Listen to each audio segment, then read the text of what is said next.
ایک عاشق رسول کی بات ہے، مومن صادق کی.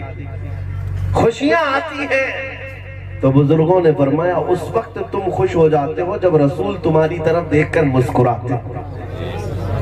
یہ بھی کتنی بڑی بات ہے. رسول پاک صلی اللہ تعالیٰ علیہ وسلم اگر خوش ہو جائے تو مولا تمہارے گھروں میں خوشیاں بھیجتا ہے. تو یہ ہمارا گہرا رشتہ ہے اس رسول پاک سے. آج میں اسی بات کو دہرانے آیا ہوں. تم اس بات پر فخر کرو کہ اللہ کے نبی تم سے محبت کرتے ہیں، تمہیں اپنے غلاموں میں رکھا ہے، تمہیں اپنے چاہنے والوں میں بسایا ہے. لیکن اس بات پر اگر قائم رہنا ہے تو کمال سے ٹوٹ کر کے ان سے محبت ہی کرتے رہو. دغا بازی مت کرو، غداری مت کرو. اس راستے کو چھوڑ کر بھٹک مت جانا. غیروں کی پیروی کرتے ہوئے دنیا داروں کے پیچھے مت چل جانا.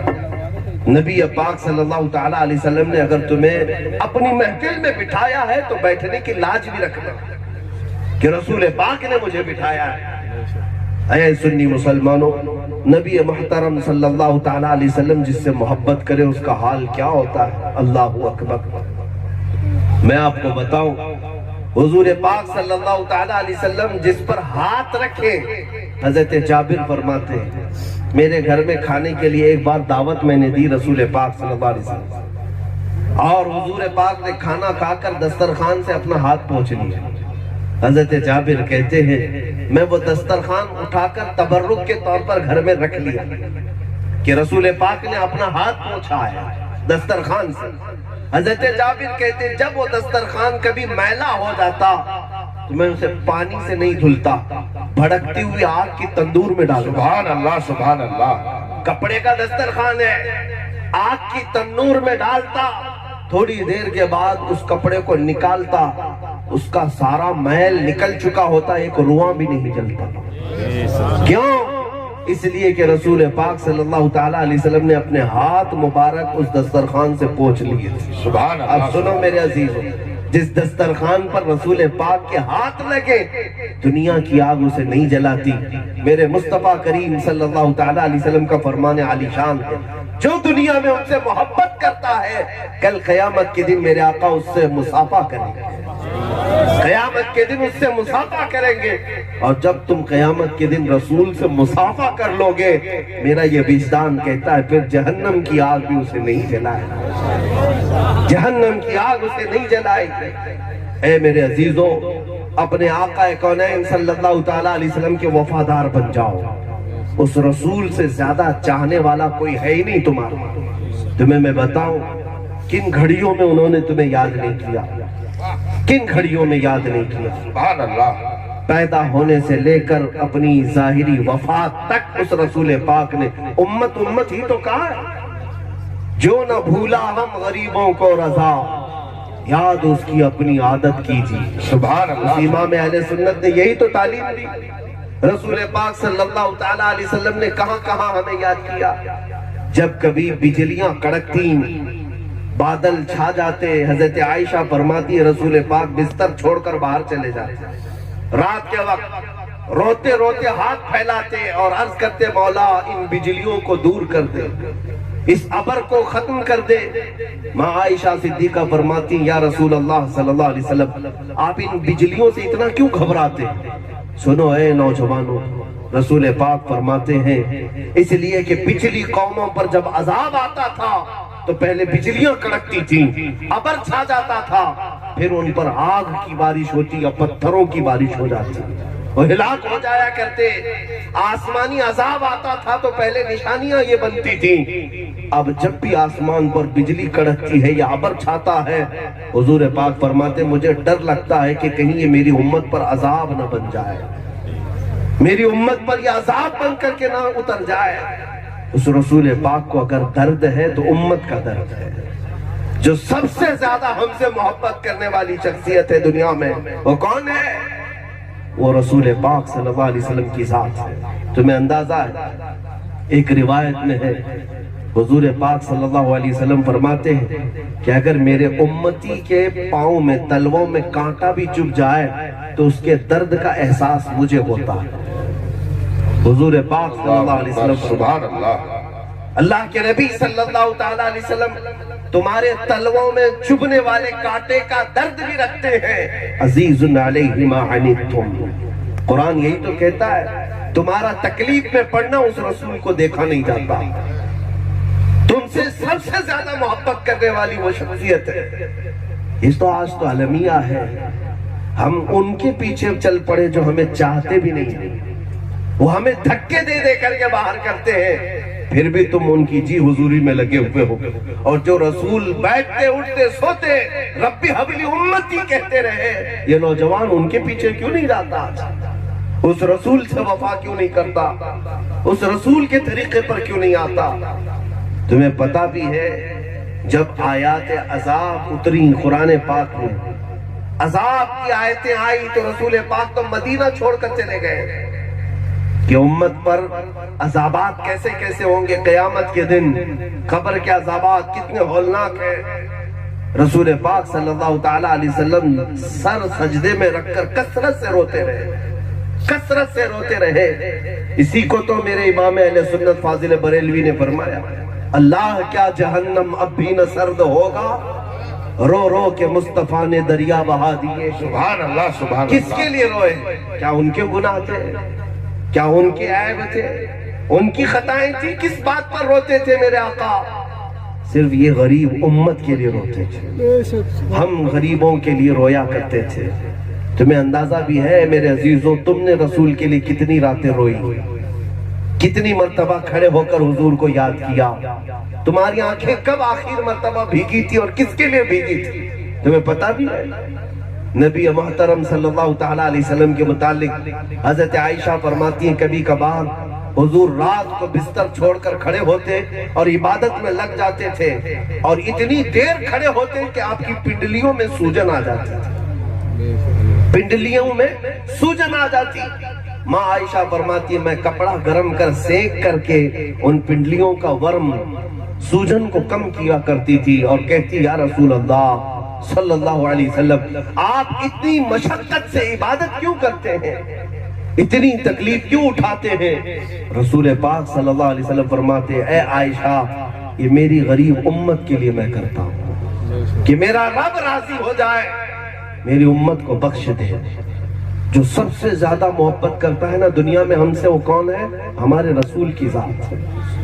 اور آج مجھے یہ بتانے کی بھی ضرورت نہیں ہونی چاہیے، اے مسلمانوں، میں ایک بات بتا دوں، معراج کی شب جب اللہ تعالیٰ نے میرے مصطفیٰ کو آسمانوں پر بلایا، پھر لامکان کا سفر کرایا اور اس جگہ بلایا جہاں کوئی نہ گیا ہے اور نہ جا سکتا ہے قیامت تک، وہ مقام عطا کیا کس کو؟ میرے آقا کو۔ لیکن اندازہ آیا، معراج کا سفر تو سنتے ہوں گے نا، رسول پاک صلی اللہ علیہ وسلم مسجد حرم سے مسجد اقصیٰ گئے، وہ شان کیا تھی جو 1,24,000 انبیاء کی امامت کیا، آسمانوں کا سفر کیا، براق سے جبرائیل کے ساتھ گئے سدرۃ المنتہا تک، یا 7ویں آسمان کے بھی اوپر ہے، سدرۃ المنتہا میں جبرائیل بھی رک گئے، آگے صرف حضور چلتے رہے، رف رف سواری پر چل پڑے، پھر ایک مقام آیا جہاں رف رف سواری بھی ختم، صرف رسول پاک چلتے گئے، اور وہ قرب خداوندی کی گھڑی تھی۔ اللہ رب العزت نے اتنا قریب بلایا رسول کو کہ 2 کمانوں سے کم کا بھی فاصلہ رہ گیا۔ سبحان اللہ سبحان اللہ۔ اب میں جو بات کہہ رہا ہوں توجہ، یہ مقام پہلے کسی کو ملا؟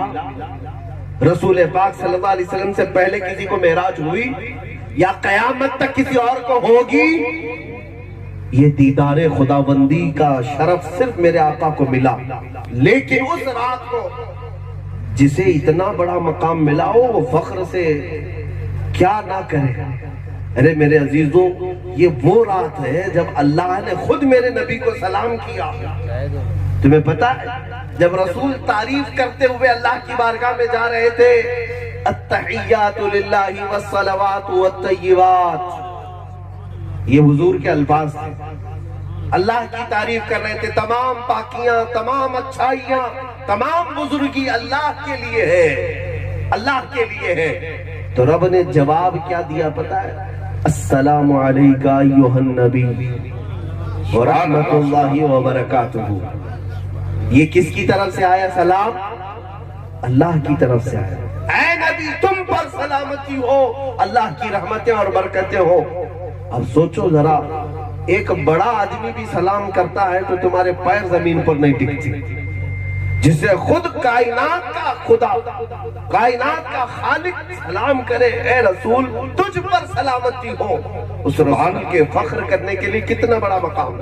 لیکن جب اللہ نے رسول کو سلام بھیجا، رسول پاک نے کیا کہا؟ اے مولا یہ تیرا سلام میرے لیے ہے، لیکن مولا تو اپنی سلامتی میں میری امت کو بھی شامل فرما دے۔ والسلام علینا وعلی عباد اللہ الصالحین۔ مفسرین فرماتے ہیں اور سیرت نگار فرماتے ہیں اس دعا میں رسول پاک صلی اللہ علیہ وسلم نے اپنی امت کے نیکوں کو اور گنہگاروں کو شامل کر لیا کہ مولا تیری سلامتی، تیرا سلام صرف میرے لیے نہیں، میری پوری امت کے لیے تیرا سلام ہو۔ جو نہ بھالا ہم غریبوں کو رضا، معراج کی شب قرب خداوندی حاصل ہو، رب تبارک و تعالیٰ نے اتنا قریب بلایا۔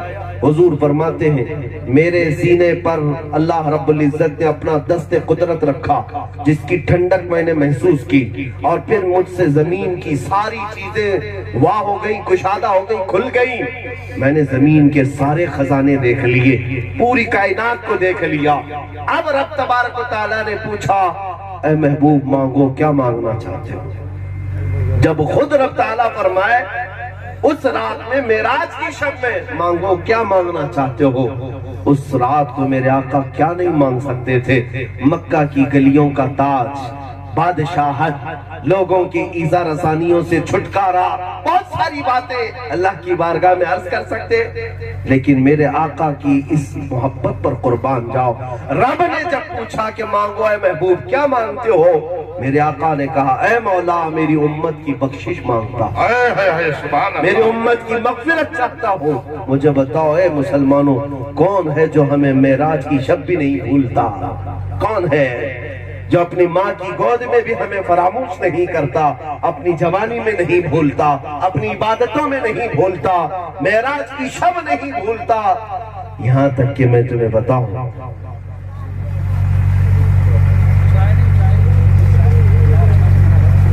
تھوڑی دیر کے لیے یہ افراتفری بند کریں۔ انجمن ازہری کے تمامی ذمہ دار حضرات سے میں گزارش کروں گا کہ یہ سلسلہ ابھی روکے رہیں آپ تھوڑی دیر چائے کا، ابھی کوئی ضرورت نہیں ہے اس کی، آپ روکے رہیں تھوڑی دیر حضرت کے خطاب کے بعد انشاءاللہ۔ ہاں حضرت کے خطاب کے بعد چائے کا دور رکھنا، آپ ابھی ڈسٹرب نہ کریں، ماحول بنے۔ ویسے بھی چائے والا بڑا ٹینشن والا ہوتا ہے، پورے ملک کو پریشان کر رہا ہے تو جلسے کو کیوں نہیں کرے؟ چائے والا تھوڑی دیر کے لیے بیٹھ جائے، درود پاک پڑھے۔ اللہم سیدنا و شفیعنا نبینا مولانا محمد بارک وسلم صلو علیہ الصلوۃ والسلام علیہ رسول اللہ صلی اللہ تعالی علیہ وسلم۔ ویسے میرے عزیزوں اس سے بہترین جام میں تمہیں پلا رہا ہوں، میرے آقا صلی اللہ علیہ وسلم کی محبت کا جام، اس سے بڑھ کر کے کیا ہے؟ تھوڑی دیر مجھے غور سے سن لینا، میں مقرر آدمی نہیں ہوں، خطیب آدمی نہیں ہوں، لیکن اتنی بات ضرور جانتا ہوں اٹھو گے تو دل کے اندر گرمی ضرور محسوس سبحان اللہ، انشاءاللہ میں میرے نبی کو حاضر و ناظر جان کر کے بولتا ہوں۔ نبی پاک کے قدموں پر لے جانا یہ میں اپنی زندگی کا شیوا سمجھتا ہوں۔ میں تمہارے سامنے جو باتیں کہہ رہا ہوں وہ میری نہ تقریر جمانے کے لیے ہے نہ تمہارے نعروں کے لیے ہے، بات صرف اتنی ہے کہ کاش اس میں سے کوئی بھی اٹھے اور میرے نبی کے قدموں تک پہنچ جائے اور سلام ہی پیش کرے، میرے آقا قبول کر لے۔ اور پھر میرے آقا ہر بات جانتے ہیں، اگر ایک غریب چند پور سے آیا ہے تو ہو سکتا ہے میرے اس غلام کی تقریر سن کر کے آیا ہے، میری بھی معراج ہوگی، میری بھی بخشش کا ذریعہ ہو جائے گا۔ میرا اتنا ہی مقصد ہے میرے عزیزوں، باقی ہم نہ ہوس رکھتے ہیں، نہ آس رکھتے ہیں، نہ مال و زر کی طلب، کچھ نہیں۔ میرے مرشد گرامی نے ہمیں یہ نصیحت بھی کیا بلکہ سارے لوگوں کو یہ وصیت بھی کیا ہے، بُالْحَوَس سن سیم و زر کی بندگی اچھی نہیں۔ بُالْحَوَس خواہشات کے پجاری کو کہتے ہیں، جو خواہشات کے پیچھے بھاگتا ہے اس کو کہتے ہیں۔ سرکار تاج الشریعہ فرمایا کرتے تھے بُالْحَوَس سن سیم و زر کی بندگی اچھی نہیں، چاندنی اور